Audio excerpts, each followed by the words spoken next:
বাস্তব গ্যাস খুবই important topic এটা।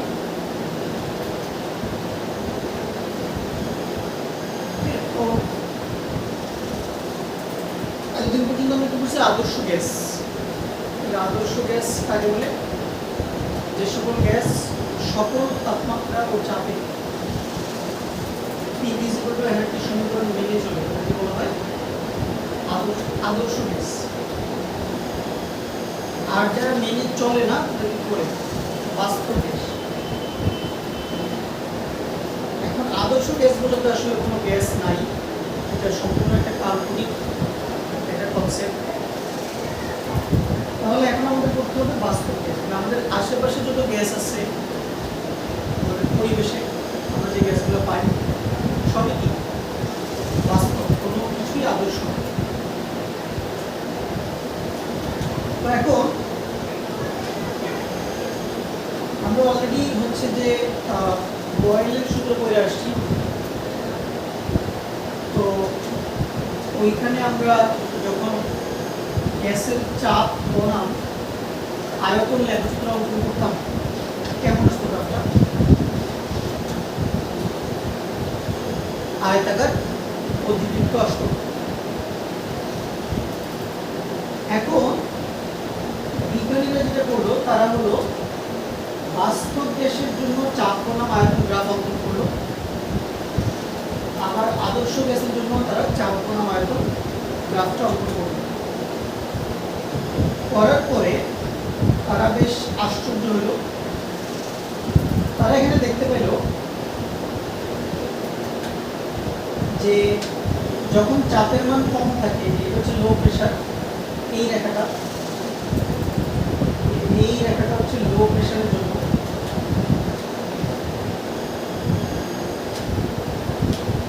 চাপের মান যখন কম, তখন তারা দেখতে পেল যে আদর্শ আয়তন বেশি, বাস্তব আয়তন কম।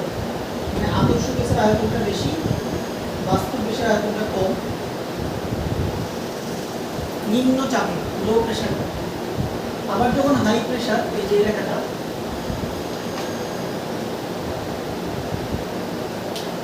হাই প্রেসারের জন্য আবার আমরা দেখতে পাচ্ছি যে বাস্তব আয়তনের মান বা বাস্তব গ্যাসের আয়তনের মানটা আবার আদর্শ গ্যাসের আয়তন থেকে বড়। প্রশ্ন হচ্ছে এরকম কেন হচ্ছে? এরকম কেন হচ্ছে? ঠিক আছে, কারণ আমরা দেখতে পাচ্ছি যে বাস্তব গ্যাস আসলে আদর্শ গ্যাসের মতো আচরণ করছে না। এই আচরণ আসলে করবো দুটা আলাদা গ্রাফ আমি পাইতাম না। আমি তো সব ক্ষেত্রে গ্রাফ পেতাম, সেমি পাওয়ার কথা ছিল না।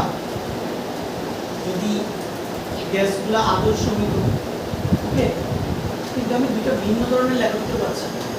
এতেই প্রমাণিত হচ্ছে যে আসলে বাস্তব গ্যাস আদর্শ আচরণ প্রদর্শন করে না, বাস্তব গ্যাস আদর্শ আচরণ থেকে কি দেখায়? বিচ্যুতি, ডেভিয়েশন দেখায়, ডেভিয়েশন দেখায়। ওকে, তো এটা একটা ডেভিয়েশনের একটা আমরা প্রমাণ আমরা পাইলাম এই লেকচারে। আরো প্রমাণ পাবো আমরা এইখানে। যেমন একজন ফরাসি বিজ্ঞানী ছিলেন, ওনার নাম ছিল এমাগা, ওনার নাম ছিল এমাগা।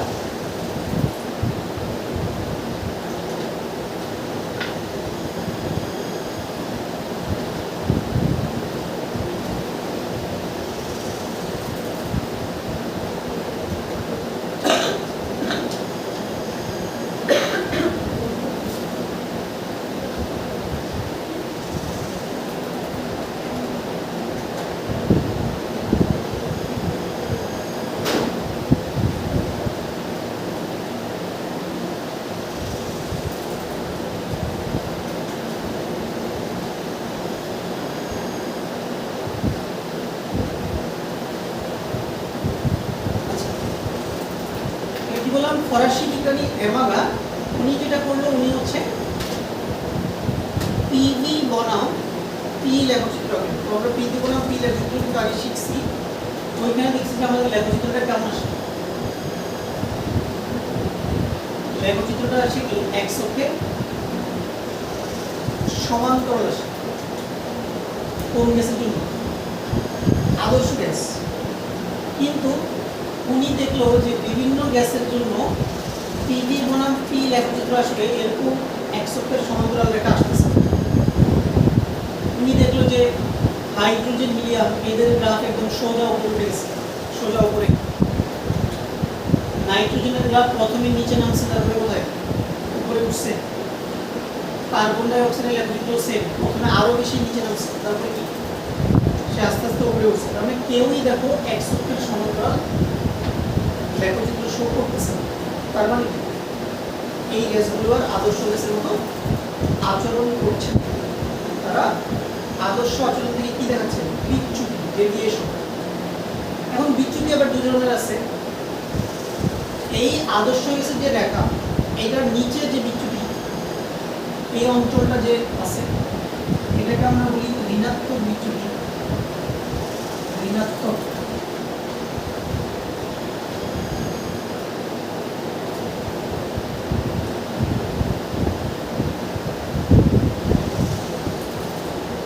বা নেগেটিভ ডেভিয়েশন। আর আদর্শ গ্যাসের উপরের যে অঞ্চল, এটাকে বলা হচ্ছে ধনাত্মক বিচ্যুতি।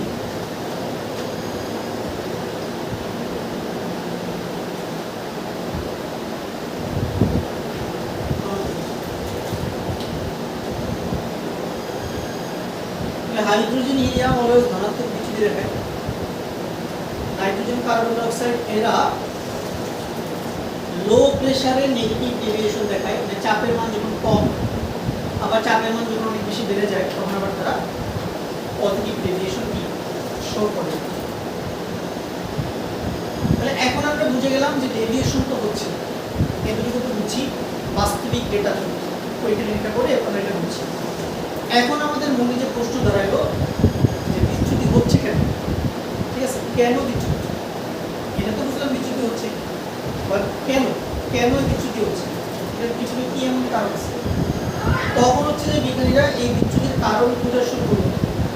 বুঝতে বুঝতে তারা যেটা করলো, তারা গ্যাসের গতিতত্ত্বের যে শিকারগুলো ছিল, আদর্শ গ্যাসের কি গতিতত্ত্বের যে শিকারগুলো ছিল, 7-8টা শিকার্য ছিল, ওই শিকার্যের দুইটার গতিতে তারা সমস্যা পাইল। একটা শিকার্য কি ছিল? যে গ্যাসের অনুসময়ের আয়তন, পাত্রের আয়তনের তুলনায় অত্যন্ত কি নগণ্য। এই যে শিকার্যটা, এটা সঠিক না। মানে গ্যাসের অনুসময়ের আয়তনকে আমরা শূন্য ধরে থাকি আদর্শ গ্যাসের ক্ষেত্রে। মানে আমরা ধরেই নেই যে আদর্শ গ্যাসের অনুসময়ের কোনো আয়তন থাকে না। কিন্তু এটা কিভাবে সম্ভব? তুমি যখন গ্যাসকে তরল করবা, তরলের তো আয়তন, তরলের যদি আয়তন থাকে, মানে তরল কিভাবে তৈরি হবে? গ্যাস থেকে তরলের আয়তন আছে, গ্যাসের আয়তন নাই, এটা তো পুরো কন্ট্রাডিক্টরি হয়ে যাচ্ছে চাপে, ঠিক আছে? তাহলে এটা একটা সমস্যা। এরপরে বলা হচ্ছে যে গ্যাসের অনুসমূহের মধ্যে কোনো আকর্ষণ বল বা বিকর্ষণ বল নাই, এটাও ভুল। কারণ আকর্ষণ যদি নাই থাকতো গ্যাসের অনুগুলোর মধ্যে, গ্যাস কি তুমি কখনো তরলে পরিণত করতে পারতাম? গ্যাসের অনুগুলো কখনো কাছাকাছি আসবে? আসবে না। তার মানে আমরা বুঝতে পারলাম যে এই দুটা শিকার্যের সমস্যা থাকার কারণেই মূলত একটা বাস্তব গ্যাস আদর্শ আচরণ প্রদর্শন করবে না। তাহলে আমাকে যেভাবে হোক এই স্টেটমেন্টগুলোকে কারেক্ট করতে হবে নাকি? প্রথম শিকার্যটাকে আমাকে সংশোধন করতে হবে, দ্বিতীয় শিকার্যটাকেও কি করতে হবে? সংশোধন করা হবে। তো সংশোধনের পার্টটাতে আমরা একটু পরে যাব যে আমরা কি কারেকশন এখানে করবো, ঠিক আছে? আগে তো বুঝলাম যে প্রবলেমটা কোন জায়গায়। প্রথম উত্তর পেয়ে গেছি, বাস্তব গ্যাসের আদর্শ আচরণ না করার কারণ উত্তর কি? এই দুটো শিকার্যের সমস্যা। দ্বিতীয় প্রশ্ন আমাদের মনে যেটা উদয় হলো সেটা কি, যে কোন শর্তে বাস্তব গ্যাস আদর্শ আচরণকে বিচ্যুতি দেখাবে? উত্তর হচ্ছে উচ্চ চাপ এবং কি নিম্ন তাপমাত্রা। উত্তর হচ্ছে কি উচ্চ চাপ এবং নিম্ন তাপমাত্রা। উচ্চ চাপ নিম্ন তাপমাত্রা। এর কারণ হচ্ছে যখন তাপমাত্রা অনেক কম থাকবে তখন গ্যাসের অণুগুলো অনেক স্লো মুভ করবে, তখন তাদের মধ্যে অ্যাট্রাকশন ভালো মতো কাজ করতে পারবে।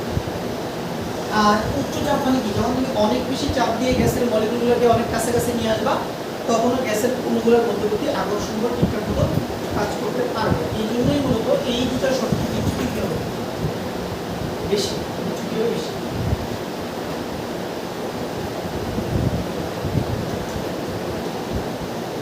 বোঝা গেল?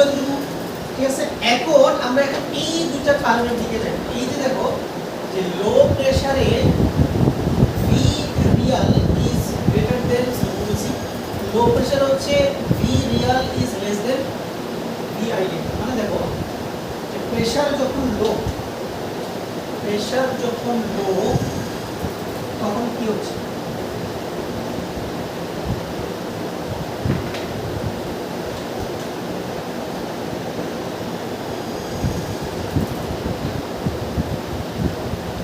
প্রেসার লো মানে V Real is less than V ideal. নিম্ন চাপে বাস্তব গ্যাসের আয়তন আদর্শ গ্যাসের আয়তন থেকে কি কম হয়। মানে যদি গ্যাসটা বাস্তব হইতো তাহলে সে ধরো 5 লিটার জায়গা দখল করতো, গ্যাসটা যদি আদর্শ হইতো। কিন্তু গ্যাসটা যেহেতু বাস্তব এখন সে কিছুটা কম জায়গা নিবে, ধরো 4.5 লিটার। প্রশ্ন হচ্ছে কম জায়গা নেওয়ার কারণ কি? এর কারণ হলো এখানে গ্যাসের অণুগুলোর মধ্যে আকর্ষণ বল কাজ করছে। কি কাজ করছে? আকর্ষণ, যার জন্য গ্যাসের অণুগুলো একটু কাছাকাছি চলে আসছে, ফলে তাদের জায়গা কিছুটা কম লাগতেছে। নিম্ন চাপে গ্যাসের অণুগুলোর কোন বল কার্যকর হবে? অ্যাট্রাকশন। কোন বল কার্যকর হবে? অ্যাট্রাকশন। অ্যাকচুয়ালি অ্যাট্রাকশনও থাকে, রিপালশনও থাকে, দুটো একসাথেই থাকে, but attraction will be more dominating than কি repulsion at low pressure for a real gas. ঠিক আছে না? অ্যাট্রাকশন বেশি ডমিনেট করবে। তাহলে লো প্রেসারে তোমাকে বুঝতে হবে কোন ধরনের বল অধিক কার্যকর, অ্যাট্রাকশন।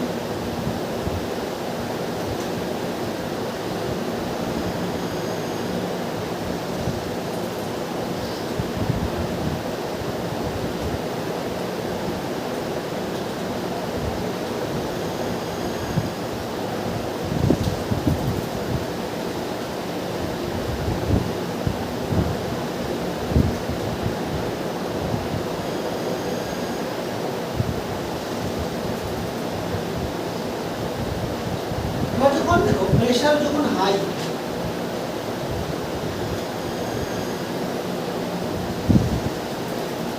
এই যে এটা এই দেখো যখন প্রেসার হাই তখন আবার কি দেখতে পাচ্ছি, V Real is greater than V ideal.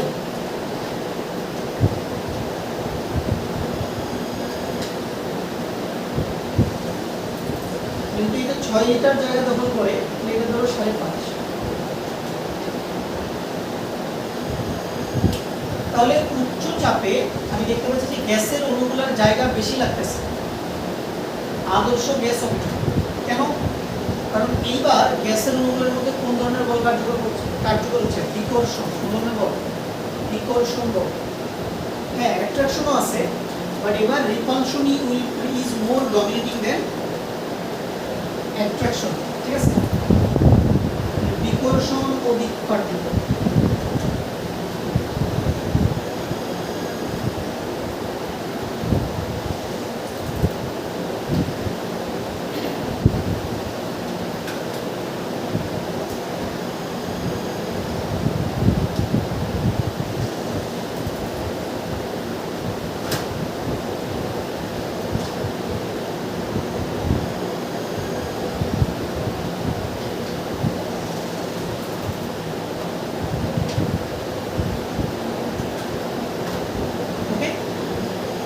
তাহলে এইটাই হচ্ছে যেখানে মেইন জিনিস, যে লো প্রেসারে অ্যাট্রাকশন বেশি কার্যকর থাকে। এজন্য মাথায় রাখতে হবে, লো প্রেসারে অ্যাট্রাকশন বেশি কার্যকর থাকে, হাই প্রেসারে রিপালশন বেশি কার্যকর থাকে। তাহলে বুঝলাম কিভাবে? গ্রাফ থেকে। ওকে, বুঝলাম গ্রাফ থেকে। এবং এইটা যেটা হচ্ছে এই পুরো বাস্তব কোষের সবচেয়ে গুরুত্বপূর্ণ লেখাচিত্র হচ্ছে এইটা, সবচেয়ে গুরুত্বপূর্ণ গ্রাফ এইটা। বাট এই গ্রাফিক বইতে নাই। ঠিক আছে, এই গ্রাফিক বইতে নাই। বইয়ে যেগুলো গ্রাফ আছে, হ্যাঁ এগুলো ইম্পর্টেন্ট, বাট অ্যাকচুয়াল কাহিনী শুরু হবে এই গ্রাফ থেকে। ঠিক আছে, বাট দুঃখজনক হচ্ছে এই লেখাচিত্রটা বইতে কেন জানি নাই। ইন্ডিয়ার বইতে আবার আছে, ইন্ডিয়ান টেক্সটবুকগুলোতে আবার আছে। ইন্ডিয়ান টেক্সটবুকগুলোতে এই গ্রাফ দিয়ে পড়াশোনা স্টার্ট। বুঝতে পারলাম এটা? লো প্রেসারে অ্যাট্রাকশন, হাই প্রেসারে রিপালশন। আচ্ছা,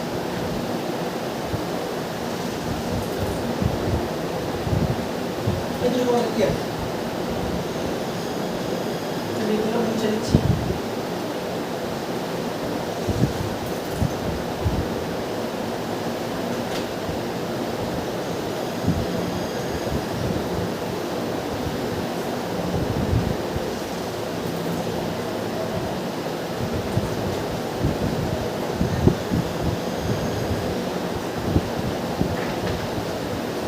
এটা আমাদের হলো। এরপর বাস্তব বিশ্বের আচার আচরণ এক্সপ্লেন করার জন্য পরবর্তী গুরুত্বপূর্ণ আমাদের কনসেপ্ট হচ্ছে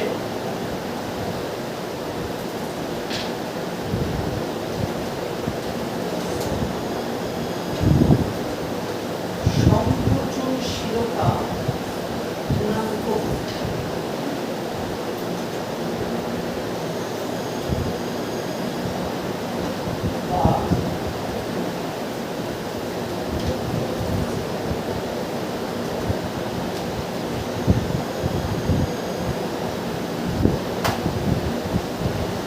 compressibility factor।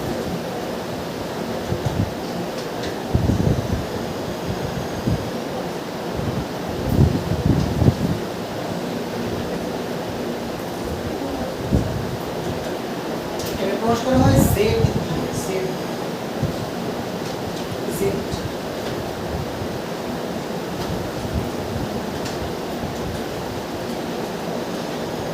তাহলে এই দুটো আমাদের বেসিক ক্লিয়ার হলো যে বাস্তব গ্যাসের আদর্শ আচরণ না করার কারণ কি হলো? এই যে এই দুটো শিকার কি আছে সমস্যা। এক, কোন শর্তে বাস্তব গ্যাস আদর্শ আচরণ থেকে অধিক বিচ্যুতি দেখাবে? উচ্চ চাপ এবং নিম্ন তাপমাত্রা। কি জিনিস তোমাকে আসলে মনে রাখতে হবে, এত কিছু তুমি মনে রাখতে পারো। আর এই বাস্তব গ্যাসের যখন তুমি বই পড়তে যাবো ভাই, তোমার মাথায় কিছু পড়বে না, এত কঠিন হয়ে গেছে। আমি তো আমার স্টুডেন্ট অবস্থায় আমি কিছু বুঝি না, এই মানুষ বলছে একটা লাইনও বুঝি না। আমি শুধু ঠাডা মুখস্থ করছিলাম এই বাস্তব গ্যাসের পাঠটা, মুখস্থ করে আমি পরীক্ষায় গেছি। একবার চিন্তা করলে যে একবার এই টপিক থেকে সিকিউ আসছে, আমি লিখতে পারিনি, মানে আমি বাসা থেকে বই নিয়ে যাইনি, মানে বুঝতামই না কিছু, ভাই কী করবো। ঠিক আছে, আমার স্যার আমাকে শিট দিছে, তাও আমি শিট করতে হয়েছে বইয়ের লাইন, মানে বই থেকে আধা দিই লিখে কপি করে দিচ্ছি, আমি কিছু বুঝি না। এখনো বলবেন আমি বুঝি না, এটা অনেকেই না বুঝেই হচ্ছে যে বই থেকে ঢাকা মুখস্থ করে যা পরীক্ষা লিখে দিয়ে আসে, কারণ জানলে যে কি আসবে, কারণ ঘুরে ফিরে দু তিনটা কোশ্চেন নিয়ে আসবে, তো ওগুলো তুমি যদি টানা মুখস্থ করে যা পরীক্ষা তাহলে এখন নাম্বার পাবাই। ঠিক আছে, কিন্তু এখন এরকম করলে যেমন এখন এই বছর কিন্তু বোর্ড পরীক্ষার প্রশ্ন হাবিজাবি হচ্ছে, এমন কিছু কোশ্চেন দিয়ে দিচ্ছে এগুলো আনকমন টাইপস, ঠিক আছে, যেগুলো কেউ পড়ে না। আর ঢাকা বলতে ইলেকট্রনিক নিউক্লিয়াস মিডিয়া ডিভাইস জোস যাক তোমাদের বেলা আমি দেখতে কিছু করে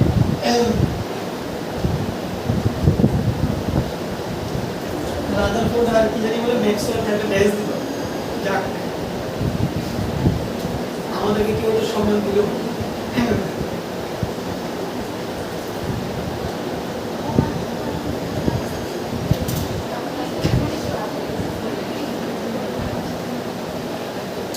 আচ্ছা এরপরে যেটা কি বললাম যে লো প্রেসারে কি ডমিনেটিং, অ্যাট্রাকশন ডমিনেটিং, আর হাই প্রেসারে কি ডমিনেটিং, রিপালশন। এই তিনটার বিষয় তোমাকে মাথায় রাখতে হবে, কিন্তু তুমি যদি মাথায় রাখতে পারো বাস্তব বিষয় সব কিছু তুমি বুঝো। আর যদি এই তিনটা জিনিস না বুঝো সামনের পড়া সব মাথার উপর দিয়ে, কারণ এখানে কিন্তু মাত্র তো জাস্ট মানে শুরু করলাম, এরপর অনেক কিছু আছে, ঠিক আছে, আস্তে আস্তে যাবে আর কি। আচ্ছা কম্প্রেসিবিলিটি ফ্যাক্টর জেড কে কিভাবে ডিফাইন করবে, এটার কোনো ডেফিনেশন নাই, এটা জাস্ট একটা ম্যাথমেটিক্যাল টার্ম, এটাকে ডিফাইন করে এভাবে V real divided by V ideal, V real divided by V ideal, এটা হচ্ছে জেড কে ডিফাইন করার ওয়ে, বাস্তব কেসের আয়তনকে আদর্শ কেসের আয়তন দিয়ে ভাগ। এখন দেখো আমি একটু কথা বলে বলছিলাম প্রেসার যখন লো তখন কে ছোট, ভি রিয়াল ছোট না,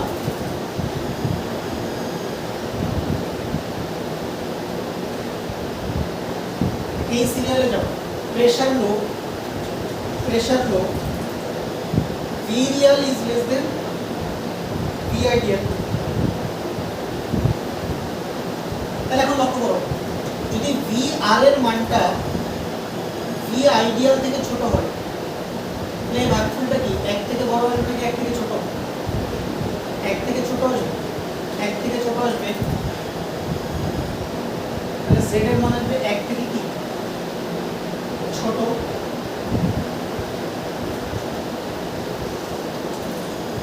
ওকে, এক থেকে ছোট। আবার লো প্রেসারে কোন ধরনের ফোর্স ডমিনেটিং, অ্যাট্রাকশন ডমিনেটিং,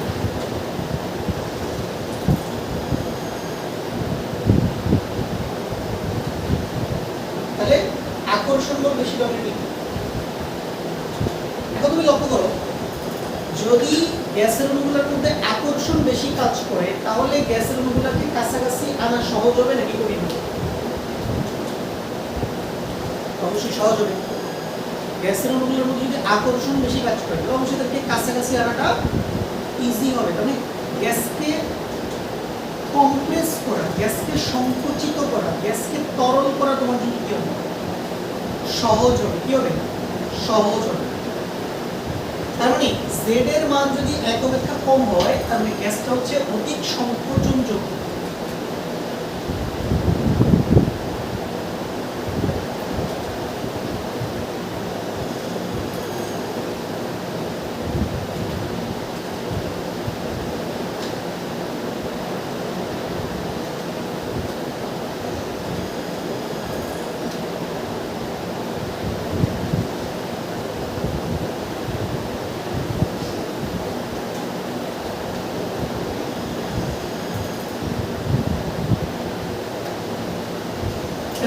সবগুলো ডেটাই তোমাকে মাথায় রাখতে হবে। Pressure low, volume Real is less than V ideal, Z এর মান এক অপেক্ষা ছোট, আকর্ষণ বল অধিক কার্যকর এবং গ্যাস অধিক সংকোচনযোগ্য। মানে কয়টা ডেটা আছে এখানে? পাঁচটা।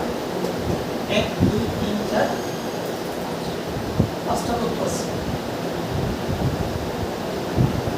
লো প্রেসারে এই কাহিনী করবে, ঠিক আছে, লো প্রেসারে এই কাহিনী করবে। এবার আসো হাই প্রেসার।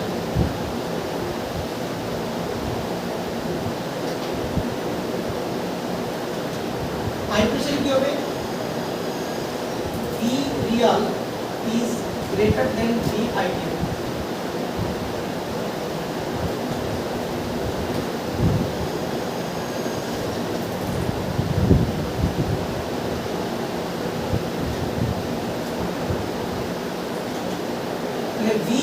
যদি ভি আইডিয়াল থেকে বড় হয় তাহলে জেড কি হবে? 1 থেকে বড়।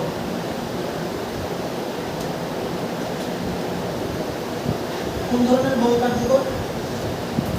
বিকর্ষণ বল। তাহলে গ্যাসের মধ্যে যদি বিকর্ষণ বল অধিক কার্যকর হয় তাহলে কিন্তু গ্যাসকে সহজে সংকুচিত করা যাবে না, কঠিন হবে। গ্যাস কম সংকোচনযোগ্য।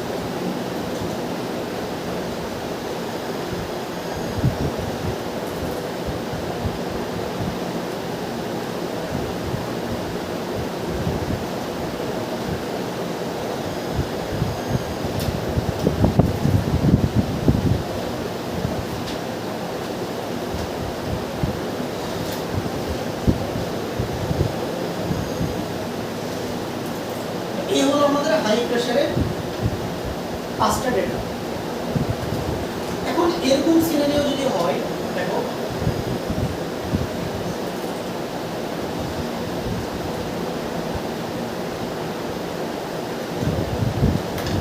জেড 1 হয়ে গেল, কি হয়ে গেল? জেড এর মানে 1। জেড এর মানে 1 কখন হবে? যখন এই দুটো সমান হবে। B real is equal to B ideal.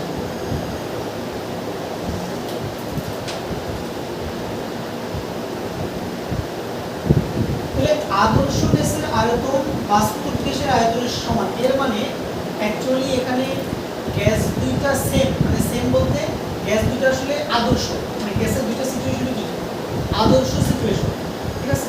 মানে বেসিক্যালি z = 1 হচ্ছে তোমার কোন গ্যাসের কন্ডিশন? আদর্শ গ্যাসের কন্ডিশন এটা। তাহলে এটা হচ্ছে আদর্শ গ্যাস।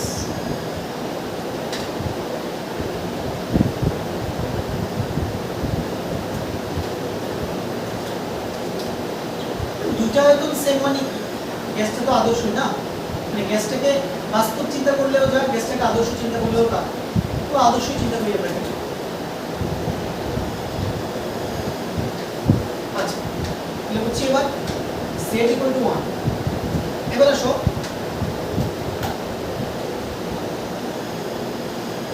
z এর জায়গায় কি লেখা যাবে? br divided by bid = 1। এখন দেখো আমরা আদর্শ গ্যাসের জন্য কি লিখতে পারি? p ideal into b ideal nRT লেখা যায় না? nRT লেখা যায়। তাহলে যদি আমি এখান থেকে v আইডিয়ালটা বের করি তাহলে কি হবে দেখো?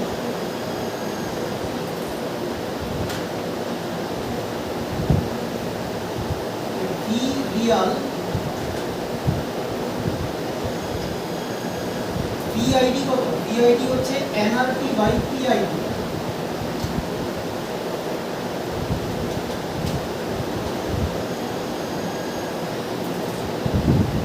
equal to 1।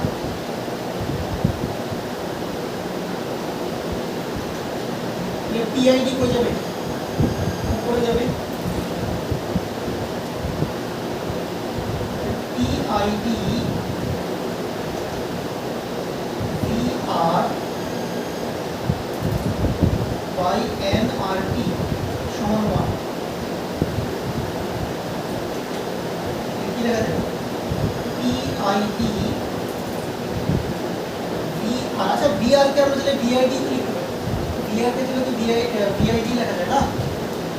VID equal to nRT।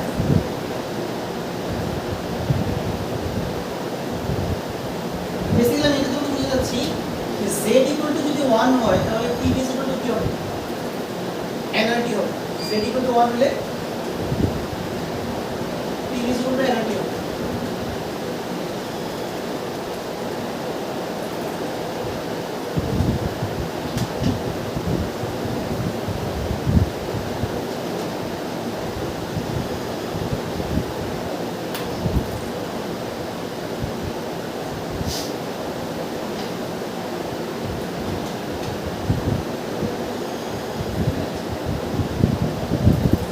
তাহলে z z কে ডিফাইন করার একটা ওয়ে হচ্ছে vr বাই vi, z কে ডিফাইন করার আরেকটা ওয়ে তাহলে কি পেলাম, দেখো আরেকটা ওয়ে আমরা পেলাম, আরেকটা ওয়ে আমরা পেলাম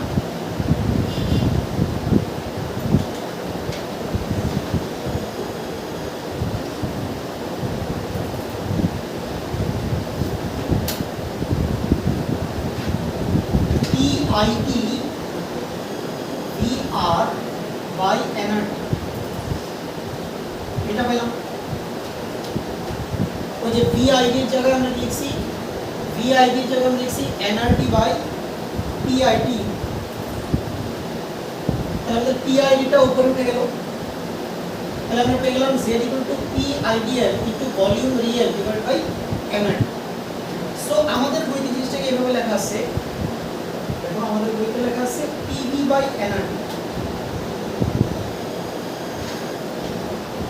ঠিক আছে? তাহলে আমাদের বইতে লেখা আছে এটা PV বাই nRT, মানে এর কাহিনীটা কি বলবো, এখানে কাহিনী হচ্ছে এই যে PV, এই PV এর কিন্তু চাপ হলো আদর্শ চাপ, আর ভলিউম হচ্ছে কি ধরনের ভলিউম, রিয়েল ভলিউম, ঠিক আছে? Real volume. প্রেসার আইডিয়াল কিন্তু ভলিউম কি, অনেকে কিন্তু মনে করে যেখানে চাপ এবং আয়তন দুইটাই মনে হয় বাস্তব, না দুইটাই বাস্তব, একটা বাস্তব আর একটা হচ্ছে যে আদর্শ।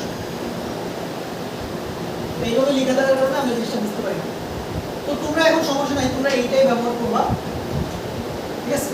তাহলে z দুইভাবে ডিফাইন করা যায়, একটা হচ্ছে এটা vr বাই PID, এইটা তোমরা মনে রাখবা, আর তোমরা এইটা মনে রাখবা z ইকুয়াল টু কত, PV বাই nR, অঙ্ক করার সময় কিন্তু এইটাই লাগবে, PV বাই nR।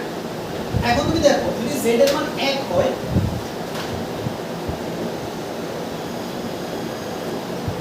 z এর মান যদি 1 হয় তাহলে কি PV সমান nRT চলে আসবে না? z এর মান 1 হলে কি PV সমান nRT চলে আসবে, চলে আসবে। আমি লিখতে পারবো PV ইকুয়াল টু nRT।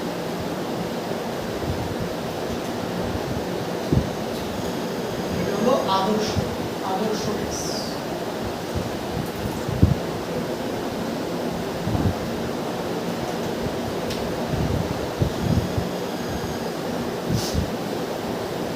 তাহলে z এর মান যদি 1 থেকে ছোট হয় তাহলে বাস্তব গ্যাস, z এর মান যদি 1 থেকে বড় হয় তাহলেও বাস্তব গ্যাস, আর z এর মান যদি 1 হয় তাহলে কি গ্যাস, আদর্শ গ্যাস।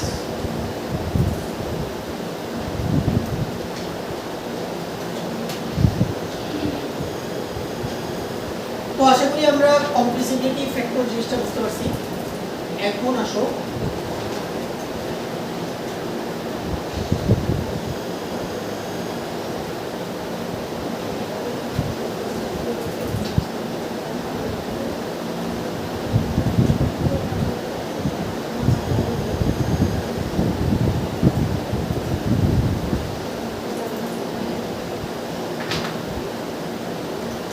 z থেকে কি ধরনের কোশ্চেন পরীক্ষা আসতে পারে, z থেকে এরকম কোশ্চেন আসতে পারে, ধরো তোমাকে দুই তিনটা গ্যাসের, ধরো তোমাকে তিনটা গ্যাসের pressure, volume, number of moles, temperature দেওয়া আছে, দিয়ে বললো যে গ্যাসগুলো বাস্তব নাকি আদর্শ প্রমাণ করো, তুমি কি করবে, কি বের করবে, z নির্ণয় করবে, ঠিক আছে? প্রত্যেকটা গ্যাসের নির্ণয় করবে, z নির্ণয় করবে, নির্ণয় করে দেখবা যদি 1 আসে তাহলে সেটা কি আদর্শ, আর যদি 1 না আসে তাহলে বাস্তব, ঠিক আছে?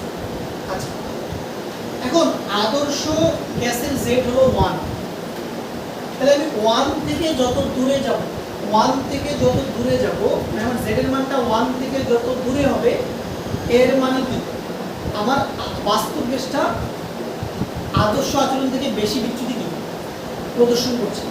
ধরো একটা গ্যাসের z হলো 0.5, আরেকটা গ্যাসের z হলো 0.98, তাহলে কে বেশি বিচ্যুতি দেখাচ্ছে, যার z এর মান .5, কারণ সেটা 1 থেকে অনেক দূরে না।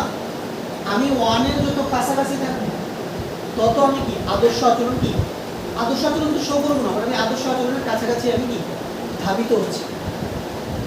তাহলে আমি যদি কোনো একটা বাস্তব গ্যাসের বিচ্যুতির মাত্রা বের করতে চাই, তাহলে সে আদর্শ আচরণ থেকে কম বিচ্যুতি শো করছে নাকি বেশি বিচ্যুতি, সেটা কিভাবে বের করা যায়, এটাকে আমরা বলি বিচ্যুতির মাত্রা।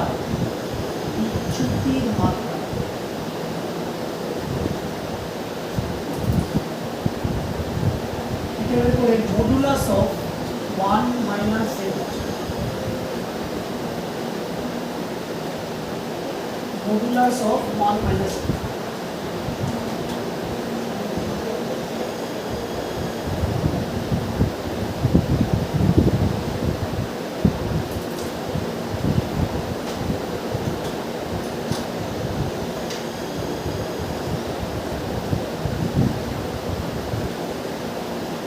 তাহলে তুমি যদি এটা বের করতে বলেন যে কোন গ্যাসটি অধিক বিচ্যুতি দেখাচ্ছে তুমি কিভাবে বের করবে আগে পিডি বাই এনআরটি থেকে কি বের করবে জেড পরে 1 থেকে মাইনাস করবে এখন দেখো মডুলাস সাইন কেন দিছে মডুলাস সাইন কেন দিল তো বলো মড দেওয়ার কারণ কি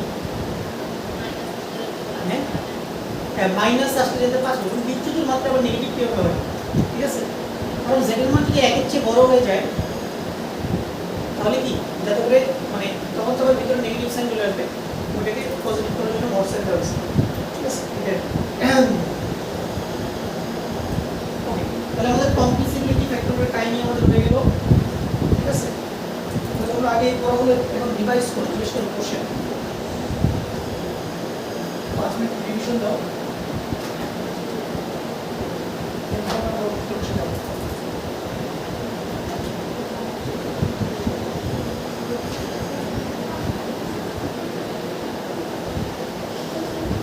আজকে তো পরীক্ষা হওয়ার কথা ছিল কেমিস্ট্রি সেকেন্ড ওয়ান হয়নি কালকে দুর্ঘটনার কারণে আজকে পরীক্ষা হলে আসতো বাস্তব কাছ থেকে একটা সিকিউ আসতো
ধরিয়ে আছে বলতে 45 45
আপনার সিজিপিএ বড় না 3 পয়েন্টের উপরে আসছি, ঠিক আছে। তোমার কি আসছে 8.3, ভালোই তো পাইছে, কলেজে অনেক ভালো রেজাল্ট হচ্ছে। বাসায় দেখেছো কি বলছে? বলেনি আঙ্কেল আন্টিও নির্বাক কি হলো তোমার কিছু বলছে? কিছু বলেনি?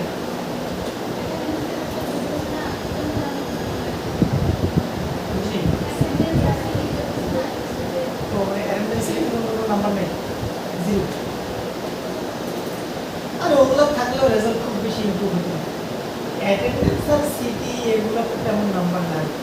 একটা মজার হলো এগুলো সারা আসলে এগুলো নাম্বার কাউন্ট করে না, এগুলো নামে বলে আর কি, কারণ ম্যাক্সিমাম তো অ্যাবসেন্ট কলেজ।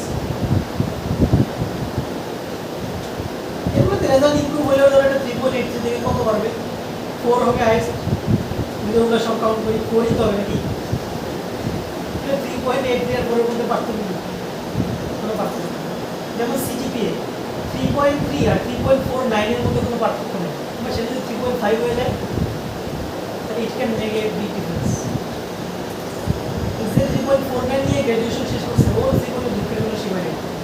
কারণ যত প্রাইভেট ভার্সিটিতে লেকচারেররা আবেদন আসবে সব জায়গায় লেখা থাকবে ন্যূনতম কত বড় লাগবে 3.5, ও বেচারা আহারে 3.49, ঠিক আছে। গার্লফ্রেন্ডের সাথে একদিন কথা কম বলে দিন পড়াশোনা করতো, পয়েন্ট 0.1 হলেও বাড়তো, ঠিক আছে কিনা। তখন তার আফসোস হবে, হ্যাঁ কি করছিলাম, ঠিক আছে।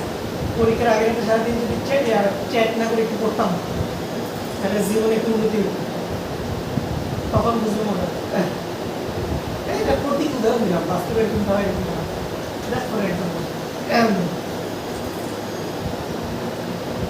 আবার অনেকে গার্লফ্রেন্ড আছে 4/4, আবার এমন হয়েছে বয়ফ্রেন্ড গার্লফ্রেন্ড দুজনেরই 4/4, তার মানে কি ওকে এমন পার্টনার চুজ করতে হবে যাতে সেও পড়ুয়া হয়, কথা বলুন নাই এরকম পার্টনার চুজ করতে হবে সঠিকভাবে।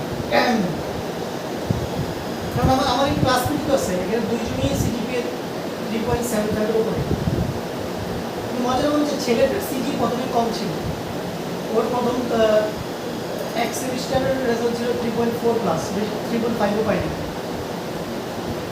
পরে ও মেয়েটার সাথে রিলেশন হওয়ার পরে মেয়েটা মেধাবী ছিল, আস্তে আস্তে ছেলেটা তো সিজি কি হয়েছে ইমপ্রুভ হয়েছে, এবং দিন শেষে দুজনেই 3.75 এর অধিক সিজি নিয়ে ক্যাম্পাস থেকে বেরিয়েছে। এরপরে দুজন বিয়ে শাদী করে এখন কানাডা সেটেল, সুন্দর আর কি লাগে, ঠিক আছে। ঠিক আছে, আর তুমি যদি গান যুক্তি তারপরে বিড়ি কোর এই ধরনের মোলামেন্ট এগুলাই মেয়েরা পছন্দ করে বেশি, আমি দেখছি তো ভাই। আমি জানি না মেয়েরা ওইখানে ওরা ডোপামিন বেশি খুঁজে পায়, ঠিক আছে। ভালো ভদ্র পোলামের ভাত নাই এখন, ভদ্র ছেলেদের মার্কেটে এখন ভাত নাই, ঠিক আছে। ভদ্র ছেলে, কারণ ভদ্র ছেলেরা তো সারাদিন পড়াশোনা নিয়ে আলাপ করবে, সারাদিন পড়াশোনা নিয়ে আলাপ এগুলো কার ভালো লাগে আমাদের বলো, ঠিক আছে। মেয়েরা ওই সমস্ত জায়গাতে ডোপামিন পায়, তো দেখা গেল যে এই ছেলের মতো কোনো রস রস কিছু নাই, এদের সারাদিন বই নিয়ে পড়ে আছে, সারাদিন থেকে ইন্টিগ্রেশনের ম্যাথ মিলায়, আমি কি করবো ইন্টিগ্রেশন দিয়ে, ঠিক আছে কিনা, এটা আর কি। আর যেমনি সুন্দরী মেয়ের একটু ফাঁকিবাজ হয় বেশি, কারণ এটার একটা কারণ আছে, এটা একটা সাইকোলজিক্যাল ব্যাপার। কারণ বিষয়টা কি, মেয়ে যদি সুন্দরী হয় ওর জীবনের অর্ধেক টেনশন শেষ, অর্ধেক না 80% টেনশন শেষ। মানে হয় যদি পড়াশোনা নাও করে কোনো সমস্যা নেই, আর কাজ হলে রূপচর্চা করে যে তত্ত্বিক রাখা, ওই বিসিএস কারের পাত্র এমনি লাইন দেবো, কথাটা বুঝলি আসলে সত্য, কিন্তু তুমি বাস্তব দেখো, প্রমাণ দেখো, ঠিক আছে, তোমার আশেপাশে দেখো।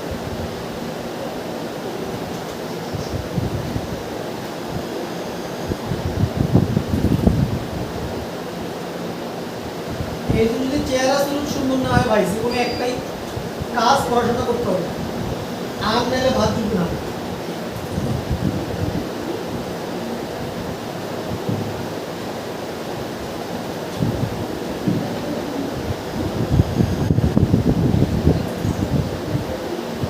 রাত দিয়ে খুঁজতেছি কি জানি, ঠিক আছে? হ্যাঁ, আমার লাগবে নাকি? আপনি ভালো আছেন? সহি সহি শব্দ আছে কি বলবে? ভদ্রচকে নাকি 25 ব্যাচকে করেছিল, 25 ব্যাচে বেশিরভাগ বেশ ভদ্র ছিল, ওগুলোর মধ্যে কোনো হাবিজাবি ছিল না, ঠিক আছে? যদিও ওদেরকে ওদেরকে সারাদিনই এগুলো নিয়ে বলতাম, ওরা হাসতো, কিন্তু ওরা এগুলোতে ইনভলভ ছিল না, এগুলো থেকে 100 হাত দূরে নম্রভদ্র।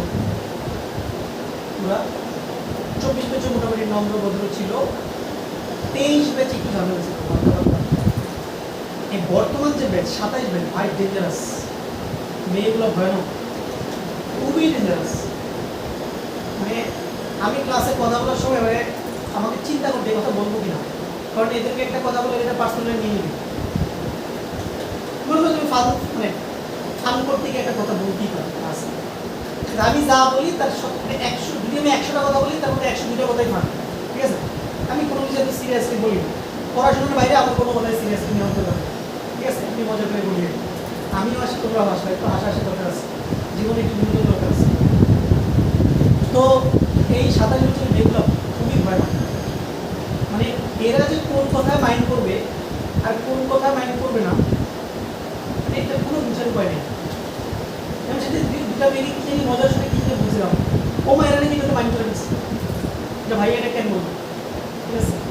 এরকম আবার এদের হচ্ছে এমন ঝামেলা, মারামারি, বিভিন্ন গ্রুপের মধ্যে মারামারি চলছে, মানে প্রাইভেটের সাথে এরকম হয় কি, এগুলো হচ্ছে আমি ওদের কাছ থেকে এগুলো গার্জিয়ান থেকে খবর পেয়েছি, মানে এরকম অবস্থা যে দুজন যদি আসে বাকি 3 জন আসবে না, মানে ব্যাপারটা হচ্ছে এরকম, এরা বলছে ভাইয়া এই 2 জন যদি প্রাইভেটে আসে আমরা 3 জন আসবো না, আবার বাকি 2 জন আমরা বলছে ভাইয়া ওরা 3 জন যদি আসে আমরা আসবো না।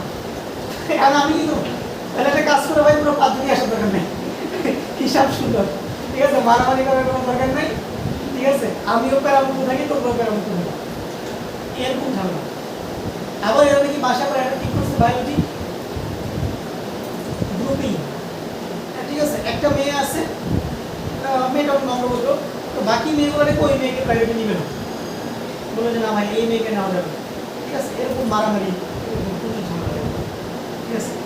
তো মানে এই বয়স যত যে এগুলো হলে জেন জি, মানে বুঝো নাই, আগের জেনারেশনে এরকম আমরা দেখিনি, আগের জেনারেশনে মারামারি করছি কম বেশি, বাট আমরা কোনো কারো করে পার্সোনাল গ্রাজ কখনো রাখি নাই, ঠিক আছে? এগুলো লাইক আসবে এগুলো কি মারামারি, স্কুলে আমাদের এখানে ভয়ানক ঝামেলা মারামারি হয়েছিল না, আমার এক ফ্রেন্ডকে তো ওই যে ডিসিপ্লিন অফিসের ভিতরে ছুরি থাকে না, ছুরি দিয়ে পুরো পিঠ ছিঁড়ে দিচ্ছে আমার সামনে, খেলতেছিলাম ফুটবলের জন্য, পরে এগুলো নিয়ে কত কাহিনী হয়েছে, এই যে নেভিতে লাইকা নিয়ে গেছে, মুচ লেখা দেখাইছে, গার্জিয়ান দেখাইছে, ঠিক আছে? এরকম মারামারি, পরে আমাদের কাউরি বিএন কলেজে ভর্তি হতে দেয়নি, বিএন কলেজে ফর্ম দিতে গেছিলাম, বলছেন না তোমাদের ভর্তি হতে দিব না, মানে আমাদের নাম ব্ল্যাক লিস্টে গেছে, মারামারি আমরাও করছি, বাট এখন কারো করে কোনো পার্সোনাল গ্রাস নেই, এখনো ধরো দেখা হলে বলে দিচ্ছি কেমন আছে সেই কথাবার্তা করছে। তো এখনকার জেনারেশন হচ্ছে অন্যরকম, মানে এদেরকে সামলানো বড়ই মুশকিল, আপনি মানে ধরো ইন্টারনেটের যুগ এখন, মানে মানে আমরা যে জিনিসটা শিখতে আমাদের, ধরো আমরা ভার্সিটি লাইফে গিয়ে যে জিনিসটার সন্ধান পাইছি, ওরা ওই জিনিসটার সন্ধান ক্লাস 6 7 পেয়ে যাচ্ছে মোবাইলের বদলে, স্মার্টফোনের কারণে। স্বাভাবিকভাবেই মানে তোমার ব্রেন ম্যাচিউর হয় নাই, বাট তুমি ম্যাচিউর, মানে তোমার কাজ করতে ম্যাচিউর হয়ে গেছে, মানে জিনিসটা যে তোমার জন্য ভালো না বা এটা খারাপ এটা বোঝার মতো সক্ষমতা তোমার ব্রেন এখন অর্জন করে নেই, বাট তুমি ওইটা নিয়ে সারাদিন করে আসছো, সেটা তো স্বাভাবিকভাবে তুমি খারাপ হবে, তুমি স্বাভাবিক। তাহলে এখনকার জেনারেশন এরকম চলতেছে।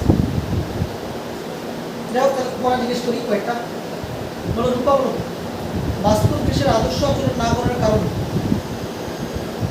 কারণগুলো বলো দেখি।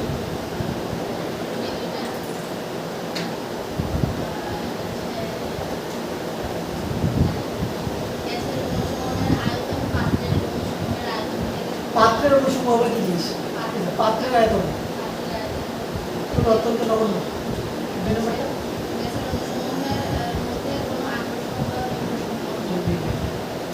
শিউলি বলো, জেড বের করে সূত্র দুটো বলো।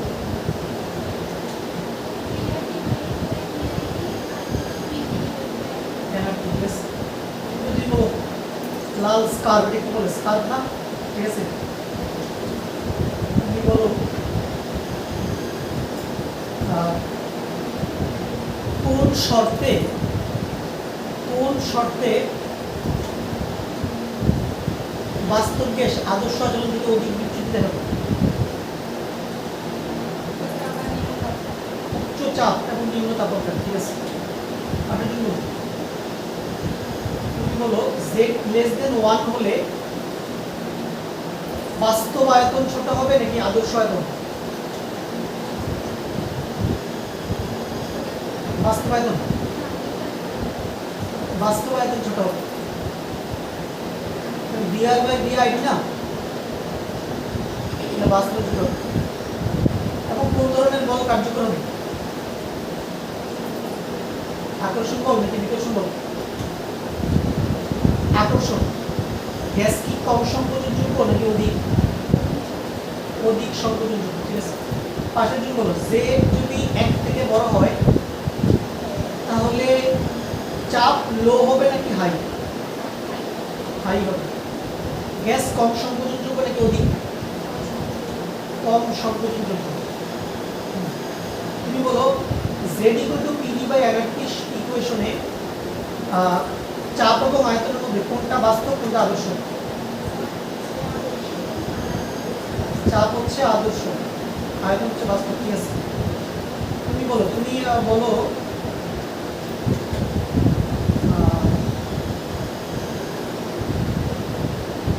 হয়ে গেছে।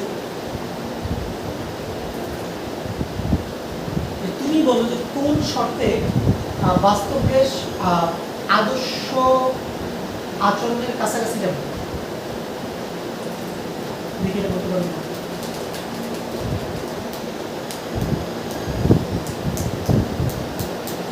দেখো বিচ্যুতি দেখাবে কোন শর্তে? উচ্চ চাপ নিম্ন তাপমাত্রা। তাহলে এটার যদি উল্টা কন্ডিশন নেই, উচ্চ তাপমাত্রা নিম্ন চাপ, তাহলেই বাস্তব গ্যাস কি আদর্শ আচরণের দিকে যাবে। এটা পরের ক্লাসে বিস্তারিতভাবে আলোচনা করব, ঠিক আছে। তুমি থাক, আগামী ক্লাসে আমরা যেটা করবো, আমরা আগামী ক্লাসে এই ত্রুটিগুলো কারেকশন করে নতুন একটা ইকুয়েশন ডেভেলপ করবো, তাহলে এখান থেকে আমাদের অ্যাকচুয়াল পড়াশোনা শুরু হবে।